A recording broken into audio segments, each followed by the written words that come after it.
আসসালামু আলাইকুম। আজকে আমরা খুব গুরুত্বপূর্ণ একটা রোগ নিয়ে আলোচনা করব। রোগটির নাম হচ্ছে স্ক্যাবিস বা খোসপচরা। এটা একটা প্যারাসাইট দ্বারা হয়ে থাকে। প্যারাসাইটটির নাম হচ্ছে সার্কোপটিস স্ক্যাবি। এই স্ক্যাবি নাম থেকে রোগটির নামকরণ করা হয়েছে স্ক্যাবিস। এটা মারাত্মক এক ধরনের ছোঁয়াচে রোগ। বর্তমানে বাংলাদেশে এটা ব্যাপকভাবে ছড়িয়ে পড়েছে। এখন আমরা কিভাবে বুঝবো যে আমাদের স্ক্যাবিস হয়েছে? এর লক্ষণ সমূহ কি কি?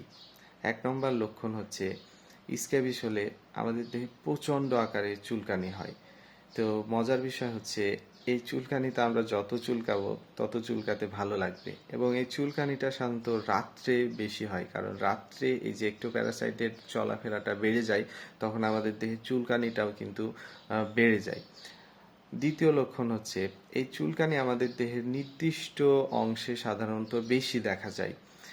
কোথায় কোথায় এটা বেশি দেখা যায়? এটা সাধারণত আমাদের আঙ্গুলের ফাঁকে, বগলে, গোপনাঙ্গের চারপাশে, কুচকিতে, পায়ের আঙ্গুলের ফাঁকে এটা বেশি দেখা যায়। তবে মারাত্মক আকারে বা বেশি ছড়িয়ে পড়লে বা বেশি সংক্রমিত হয়ে পড়লে দেহের যে কোনো জায়গায় এটা দেখা যেতে পারে।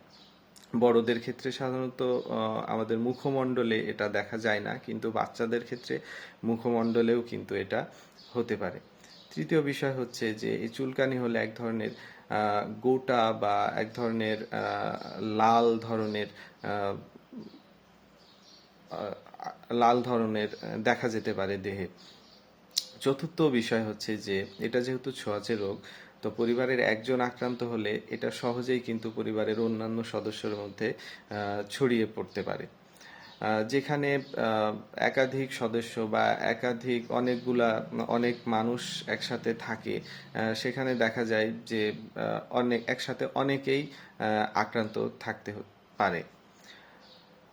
তো আমরা লক্ষণ সমূহ জানলাম। এখন আমরা জানবো যে এই স্ক্যাবিস হলে আমাদের করণীয় কি, বা স্ক্যাবিস থেকে আমরা কিভাবে মুক্তি পেতে পারি। তো প্রথম করণীয় হচ্ছে যে স্ক্যাবিস হলে নিজে নিজে চিকিৎসা নেওয়া যাবে না, বা ফার্মেসি থেকে বললাম যে আমার চুলকানি হয়েছে বা আমার অ্যালার্জি হয়েছে, আমাকে ওষুধ দিন, এভাবে কিন্তু স্ক্যাবিস ভালো করা সম্ভব না। তো প্রথম করণীয় হচ্ছে স্ক্যাবিস হলে আমরা একজন রেজিস্টার্ড চিকিৎসকের পরামর্শ অনুযায়ী আমরা চিকিৎসা নিব।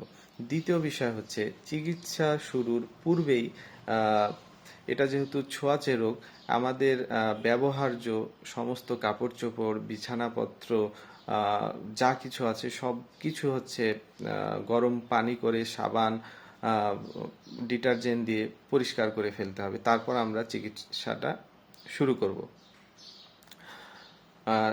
তারপর হচ্ছে যে এটা যেহেতু ছোঁয়াচে রোগ এবং পরিবারের একাধিক সদস্য আক্রান্ত থাকতে পারে, এই জন্য আমাদের পরিবারের সবাইকে এর চিকিৎসাটা নিতে হবে।